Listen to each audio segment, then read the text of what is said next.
بسم اللہ الرحمن الرحیم. عرف ابن الحاجب القرآن بأنه الكلام المنزل للإعجاز بسورة منه فإن حاول تعريف الماهية يلزم الدور أيضا لأنه إن قيل ما السورة فلا بد أن يقال بعض من القرآن أو نحو ذلك فيلزم الدور، وإن لم يحاول تعريف الماهية بل التشخيص ويعني بالسورة هذا المعهود المتعارف كما عنينا بالمصحف لا يرد الإشكال عليه ولا علينا. ويعني بالسورة هذا المعهود المتعارف كما عنينا بالمصحف لا يرد الإشكال عليه ولا علينا. کہتے ہیں علامہ ابن حاجب صاحب کافیہ، جن کی کافیہ مشہور ہے، انہوں نے اصول فقہ میں قرآن پاک کی تعریف کو، چونکہ قرآن پاک کی جو مشہور پیچھے تعریف بیان کی، اس تعریف میں انہوں نے کیا اعتراض کیا تھا کہ یہ تعریف کیا ہے؟ دوری ہے. یہ تعریف کیا ہے؟ دوری ہے. اگرچہ اس کے دوری ہونے نہ ہونے پر صاحب کتاب نے کیا کر دی؟ وضاحت کر دی. خیر، ان کے نزدیک چونکہ وہ تعریف دوری تھی تو انہوں نے ایک قرآن پاک کی ایک اپنے انداز میں ایک تعریف کی ہے، اور اس میں ان کا نظریہ یہ تھا کہ وہ تعریف چونکہ دوری اور یہ تعریف دوری نہیں ہے، اس لیے یہ تعریف زیادہ درست ہے. تو صاحب کتاب نے علامہ ابن حاجب کی بیان کردہ تعریف کو بیان کیا اور پھر کہا کہ یہ تعریف بھی دوری ہی ہے. یہ تعریف بھی کیا ہے؟ دوری ہی ہے. اگر اس کو ماہیت قرآن کی تعریف کہا جائے. کس کی تعریف؟ تو کہا اگر یہ ماہیت قرآن کی تعریف مانے تو یہ تعریف بھی دوری ہوگی. ہاں، خلاصہ اس اعتراض سے اسی وقت ہوگا جب کہے کہ یہ تعریف بھی شخصی ہے، دوری نہیں ہے بلکہ یہ تعریف بالماہیت نہیں ہے بلکہ تعریف بالتشخیص ہے، جو پیچھے جیسے کہا نا جس کو ہم تعریف بالرسم کہتے ہیں. تو کیسے دوری ہے؟ تو پہلے تعریف دیکھیے علامہ ابن حاجب نے یہ کی ہے کہ القرآن الکلام المنزل للإعجاز بصورت منہ. یہ تعریف ان کی، القرآن الکلام المنزل للإعجاز بصورت منہ. الکلام المنزل للإعجاز بصورت منہ مانا ہوگا قرآن وہ کلام ہے جو اللہ کی طرف سے نازل کردہ ہو اور اتارا گیا ہو. کس مقصد کے لیے؟ اعجاز کے لیے، کافروں کو عاجز کرنے کے لیے، اعجاز کے لیے. ان میں سے کسی ایک سورہ سے، کہ قرآن پاک میں فَأْتُوا بِسُورَةٍ مِّن مِّثْلِهِ وَادْعُوا شُهَدَاءَكُم مِّن دُونِ اللَّهِ، یہ اعجاز ہے. ٹھیک ہے؟ تو قرآن پاک کی تعریف کیا ہے؟ تو کہا وہ کلام جو اعجاز کے لیے اتارا گیا ہو، اس کی کسی ایک سورہ کے ذریعے، یعنی وہ اعجاز کس کے ذریعے ہوتی ہو؟ کسی ایک سورہ کے ذریعے اعجاز. تو اعتراض ہوا کہ بھئی سورہ کس کو کہیں گے پھر؟ قرآن پاک وہ ہے، وہ کلام ہے جو کس لیے اتارا گیا ہو؟ اعجاز کے لیے. جو اعجاز کس سے؟ کسی ایک سورہ کے ذریعے ہو. تو پھر کہا سورہ کیا ہے یہ؟ تو آپ سورہ کی تعریف کریں گے بعض من القرآن. سورہ کس کو کہیں گے؟ بعض من القرآن. تو سورہ موقوف، سورہ کی تعریف آپ کو کس سے کرنی پڑے گی؟ بعض من القرآن سے. اور قرآن کی تعریف کس سے کر رہے ہیں آپ؟ سورہ سے. یہ بھی تو ایک طرح سے کیا ہے؟ دوری ہے. تو آپ کو یہ بولنا پڑے گا کہ سورہ کیا ہے؟ یہ مشہور ہے. جیسے مصحف کیا ہے؟ یہ کیا ہے؟ مشہور ہے کہ 114 صورتیں ہیں. 114 صورتوں میں سے کسی بھی ایک سورہ کے ذریعے اعجاز چونکہ قرآن پاک میں کیا گیا ہے، تو اس اعجاز سے کیے جانے والے کلام منزل کا نام کیا ہے؟ تو آپ کو یہ بولنا پڑے گا کہ سورہ کیا ہے؟ معلوم و مشہور ہے. سورہ کیا ہے یہ پوچھا نہیں جائے گا، کیونکہ سورہ کیا ہے یہ سب کو. یہی تو ہم نے پیچھے کہا کہ مصحف کیا ہے یہ پوچھنے کی ضرورت. تو یہ تعریف ماہیت قرآن کی نہیں ہوئی بلکہ کس کی ہوئی؟ قرآن پاک کی یہ تشخیص ہوئی، تعیین ہوئی. کیا ہوئی؟ تعیین ہوئی کہ کون سا کلام منزل کا وہ کلام منزل جس کی صورتوں کے ذریعے سے اعجاز حاصل کیا جائے. اعجاز حاصل کیا، اعزاز نہیں بلکہ اعجاز. جیسے مجاز اور مجاز تو دونوں میں بولتے ہیں آپ کے مزاج، کوئی ایک مزاج لفظ ہے، مزاج عالی ہے نا، یا مزاج.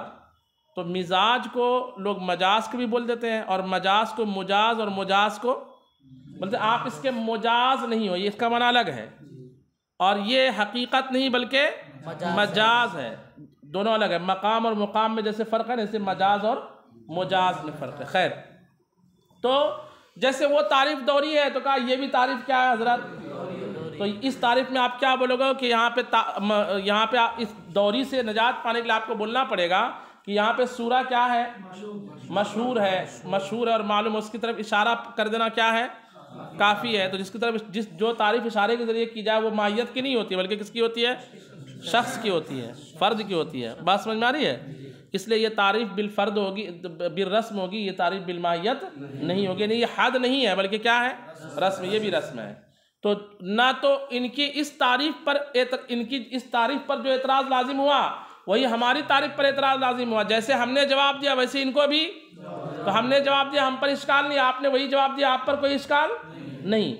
کہتے وقد عرف ابن الحاجب القرآن، ابن حاجب نے قرآن پاک کی یہ تعریف کیا ہے بِأَنَّهُ الکلام المنزل للإعجاز بصورة منہ، کہ قرآن نام ہے اس کلام کا جسے اتارا گیا ہو اس کی کسی سورہ کے ذریعے اعجاز حاصل کرنے کے لیے۔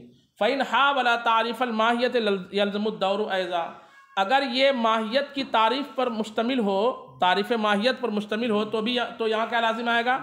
دور لازم آئے گا۔ لأنه إن قیل، اس لیے کہ اگر اعتراض کیا جائے مس سورہ کیا ہے؟ فلا بد من ان یقال، تو ضروری ہے کہ یوں کہا جائے بعض من القرآن ونحو ذالک، کہ وہ قرآن کا کیا ہے؟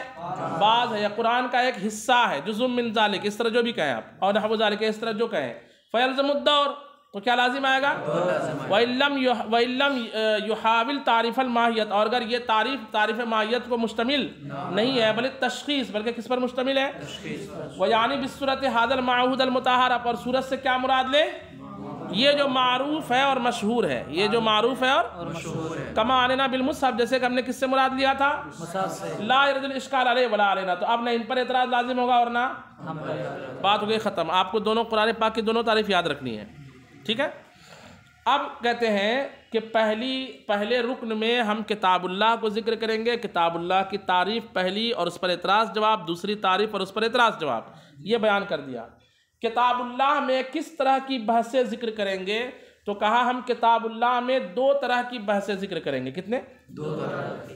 ایک بحث کو پہلے باب اول کا نام دیا ہے، باب اول میں الفاظ قرآنی سے بحث کریں گے۔ کس سے بحث کریں گے؟ کہ قرآن کے الفاظ جو معنی کا افادہ کرتے ہیں، اور باب ثانی میں احکام قرآنی کی بحث کریں گے۔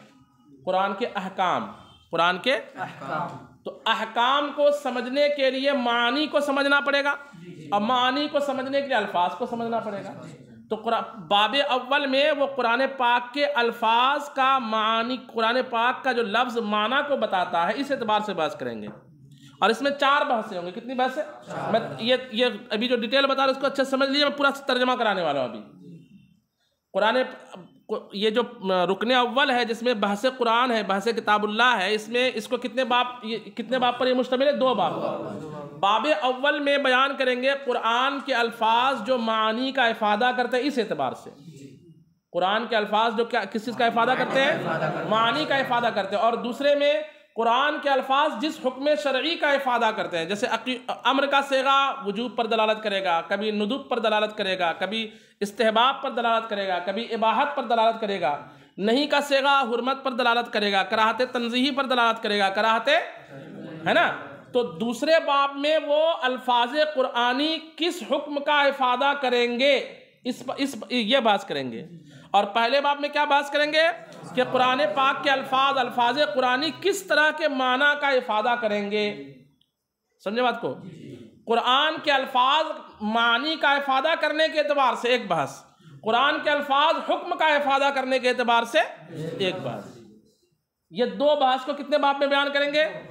اب پہلی جو بحث ہے، پہلا باب، قرآن پاک کا لفظ کس چیز کا افادہ کرے؟ معنی کا افادہ کرے۔ اس اعتبار سے 4 بحثیں ہوں گی۔ کتنی بحثیں؟ 4۔ نمبر 1، قرآن پاک کا یہ لفظ کس معنی کے لیے وضع کیا گیا ہے؟ لفظ کس معنی کے لیے وضع کیا گیا، اس اعتبار سے ایک بحث۔ نہیں، عام خاص مطلق مقید، عام خاص مطلق مقید، اس میں یہ بیان کیا تھا کہ یہ لفظ اس معنی کے لیے وضع کیا گیا، معنی مخصوص کے لیے، معنی عموم کے لیے، معنی مطلق کے لیے، معنی مقید کے لیے۔ سمجھ رہے بات کو؟ تو لفظ کی وضع کس معنی کے لیے ہوئی، پہلی بات۔ دوسری وضع، لفظ کی وضع جس معنی کے لیے ہوئی ہو، اس کا استعمال اس معنی میں حقیقی ہے یا اس اعتبار سے مشترک ہے یا معول، یعنی استعمال کے اعتبار سے دوسری بحث ہوگی. خاکہ ذہن میں رکھ لیجئے. وضع کے اعتبار سے لفظ کی بحث, استعمال کے اعتبار سے لفظ کی بحث, اور تیسری بحث ہوگی کہ یہ لفظ اپنے معنی پر دلالت کرنے میں کتنا خفی ہے اور کتنا ظاہر ہے. یہ لفظ اپنے معنی پر استعمال کرنے کے, میں ترتیب بھی دیکھ رہا ہوں, یہ لفظ اپنے معنی پر استعمال کرنے میں کتنا خفی ہے اور کتنا ظاہر ہے. 3 بحث ہو گئی. اور تین بحث ہوگی. چوتھی بحث ہوگی کہ لفظ اپنے معنی پر دلالت کرنے میں کس کیفیت کا ہے. قرینہ ہے تو معنی کیا ہوگا, قرینہ نہ ہو تو ہوتا ہے نا کہ لفظ کا ایک معنی حقیقی قرینہ ہو تو چھوڑ دیا جاتا ہے.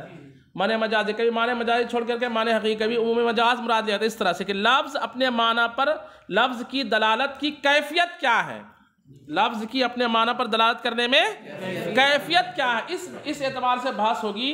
تو ٹوٹل کتنی بحثیں ہوں گی؟ 4 بحث ہوگی. نمبر 1 لفظ کس معنی کے لیے وضع کیا گیا, اس اعتبار سے. نمبر 2 وضع کسی بھی معنی کے لیے کیا گیا, اس کا استعمال کس معنی میں ہوتا ہے. نمبر 3 استعمال اور وضع جس معنی میں ہو, معنی پر دلالت کرنے میں ظاہر کتنا ہے, پوشیدہ کتنا ہے, کتنی وضاحت سے دلالت کر رہا ہے, کتنی وضاحت سے دلالت نہیں کر رہا. اور نمبر 4 لفظ کا معنی پر دلالت کرنے میں کیفیت کیسی ہے, کیفیت کیا. اس اعتبار سے باب اول میں 4 بحثیں ہوں گی. دیکھیے ترجمہ, میں ترجمہ کرا رہا ہوں. قولہ فنزع, یہ قولہ لانے کیا ضرورت تھی, یہاں پہ نزاعت لفظ ہے ہی نہیں. وَنُورِدُ أَبْحَاثَهُ ہے نا. اور اب ہم کتاب اللہ کی بحثوں کو وارد کریں گے. ابحاثہ میں حاضر کا مرجع ابحاث الکتاب, کتاب اللہ کی بحثوں کو پیش کریں گے. فی بابین, کتنے باب میں؟ 2 باب میں. الاولی فی افادتہ المعنی, پہلے باب میں کیا ہوگا؟ معنی کی افادہ. ہاں, قرآن کے الفاظ کا معنی کے افادہ کرنے کے بیان میں. فی افادتہ المعنی, الفاظ قرآنی کا افادہ کرنا, کس چیز کا؟ معنی کا. افادتہ المعنی, المعنی مفعول بہ ہے, سمجھیے بات کو. اور ہی ضمیر اس کا فاعل ہے, مضاف الیہ فاعل سمجھتے ہیں. ضربو زیدن امرن, کیا معنی کرتے ہیں؟ زید کا امر کو. تو زید ضربوں کا کیا ہے؟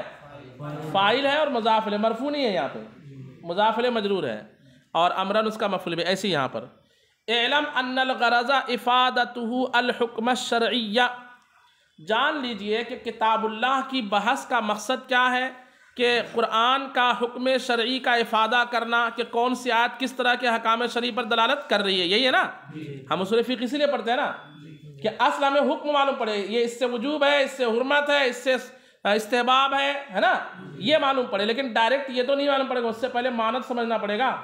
اس لیے کہتے ہیں کہ مقصد تو یہ ہے, لیکن افادتہ الحکم الشرعی موقوفۃ علی افادتہ المعنی, لیکن حکم شرعی کے افادہ, اس کا حکم شرعی کا افادہ کرنا موقوف ہے کس چیز پر؟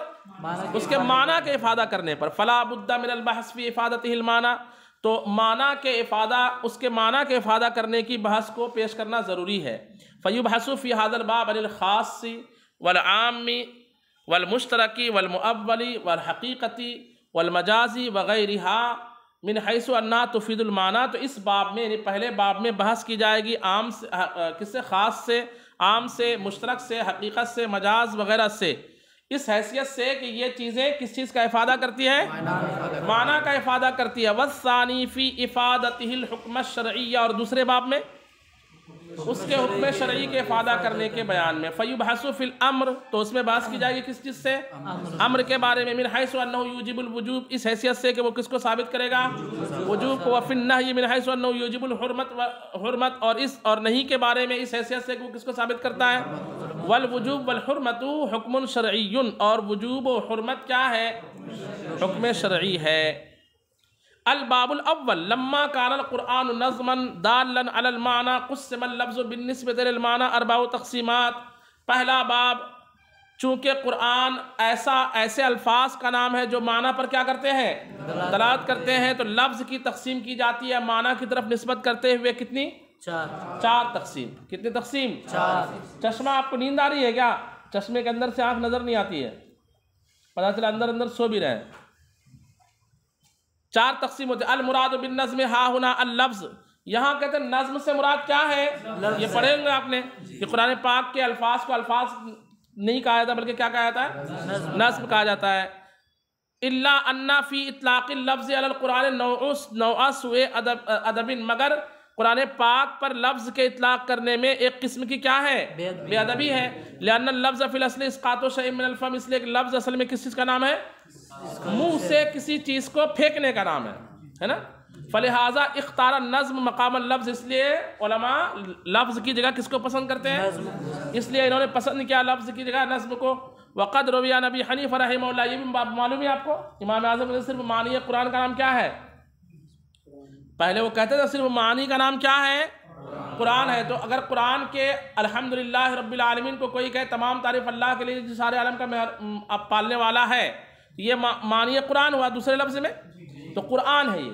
اس لیے وہ فارسی میں بھی قرات کے جواز کے قائل تھے نا، بعد میں اگرچہ اس قول سے انہوں نے کیا کر لیا تھا وہ، تو یہ کہنے کا مقصد یہ کہ بعض لوگوں نے یہ کہا ہے کہ صرف معنی کا نام کیا ہے، لیکن اصل مذہب یہی ہے کہ معنی کا نام قرآن ہے، اس طور پر کہ ان معنی پر دلالت کرنے والے الفاظ بھی ہیں۔ تو اسی کی طرف اشارہ کر رہے ہیں۔ وقد روی عن ابی حنیفہ رحمہ اللہ، اور امام اعظم ابو حنیفہ سے روایت کیا گیا انہ لم یجعل النظم رکنا لازما، کہ وہ الفاظ کو رکن لازم نہیں مانتے ہیں فی حق جواز الصلاۃ خاصتاً، نماز کے جائز ہونے کے حق میں خصوصی طور پر، کہ نماز جو ہے بغیر الفاظ قرآنی کے بھی ہو جائے گی، جبکہ معنی قرآن کو کسی بھی لفظ میں کیا کرے، وہ کسی بھی دوسرے الفاظ میں ادا کرے، معنی ہونے چاہیے۔ بل اعتبر المعنی فقط، بلکہ انہوں نے صرف کس کا اعتبار کیا؟ حتی لو قرأ بغیر العربیۃ فی الصلاۃ من غیر عذر، یہاں تک کہ اگر نماز میں بغیر کسی عذر کے عربی کے علاوہ زبان میں اس نے کیا کی؟ جازت الصلاۃ عندہ، ان کے نزدیک نماز جائز ہے۔ وانما قال خاصۃ، اور انہوں نے خصوصی طور پر کہا کہ نماز ہی میں، خصوصی طور پر کس میں؟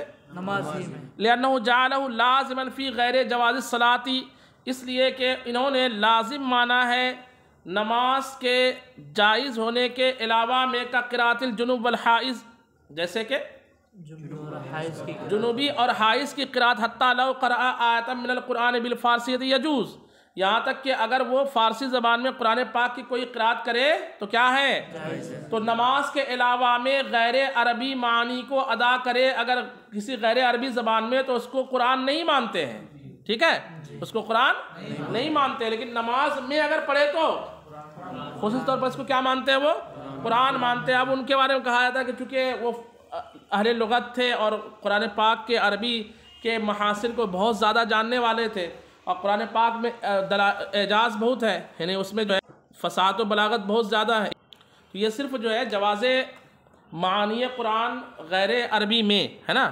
جواز کے قائل تو ہیں، لیکن کس میں؟ صرف نماز میں۔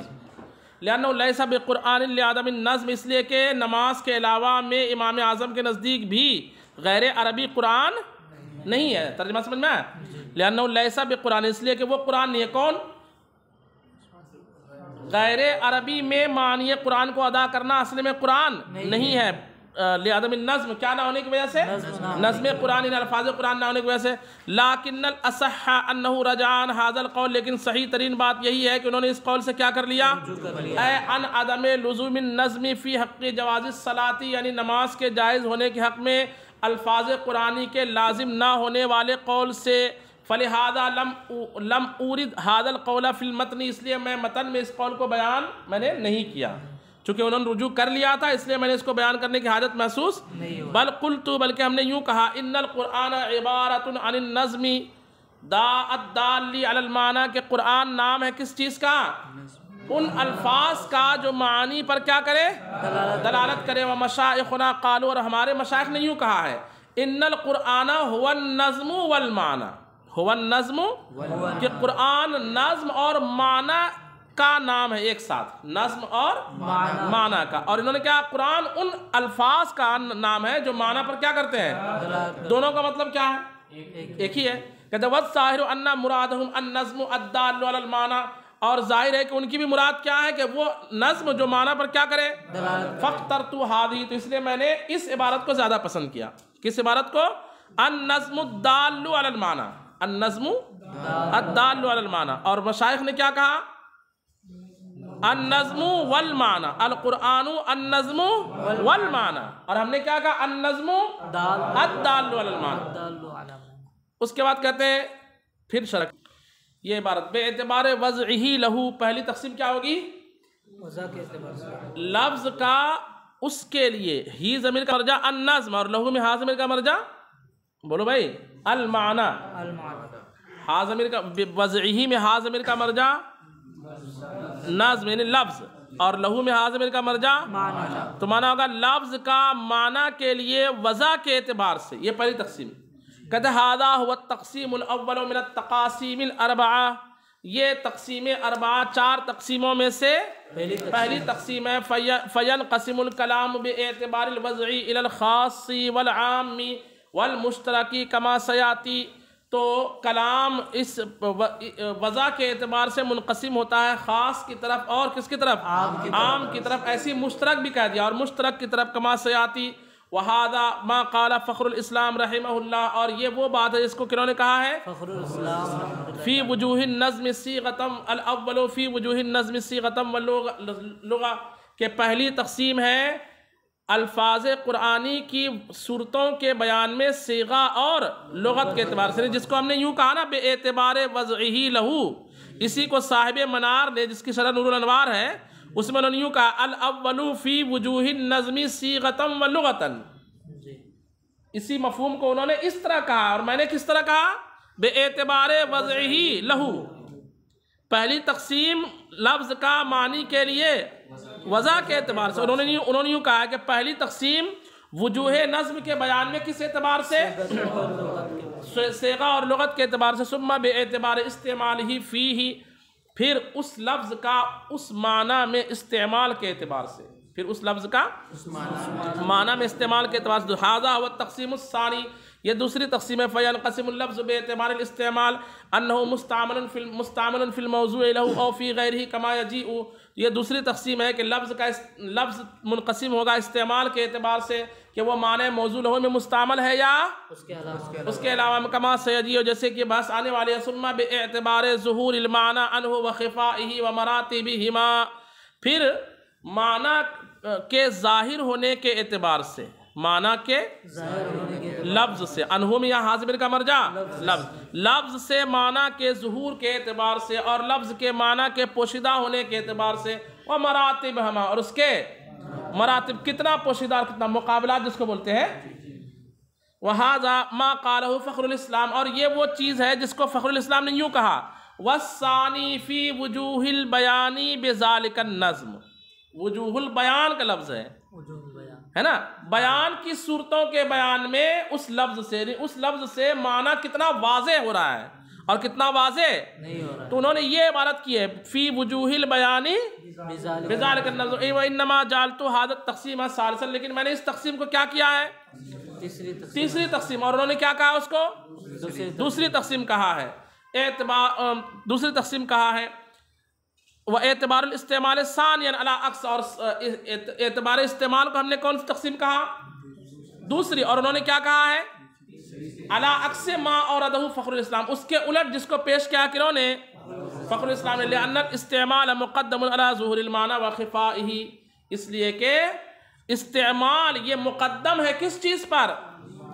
ظہور معنی اور خفائے معنی پر۔ معنی کا ظاہر ہونا اور معنی کا خفی ہونا اس وقت سمجھیں گے جب یہ سمجھیں گے کہ اس لفظ کا استعمال کس معنی میں ہوا، اور استعمال کو کب سمجھیں گے؟ جب یہ سمجھیں گے کہ اس لفظ کی وضع، تو ان کی ترتیب کہتے ہیں ہماری ترتیب زیادہ بہتر ہے، ہماری ترتیب زیادہ بہتر ہے۔ ثم فی کیفیت دلالتہ علیہ، پھر اس معنی پر لفظ کے دلالت کرنے کی کیفیت کے بیان میں چوتھی بات۔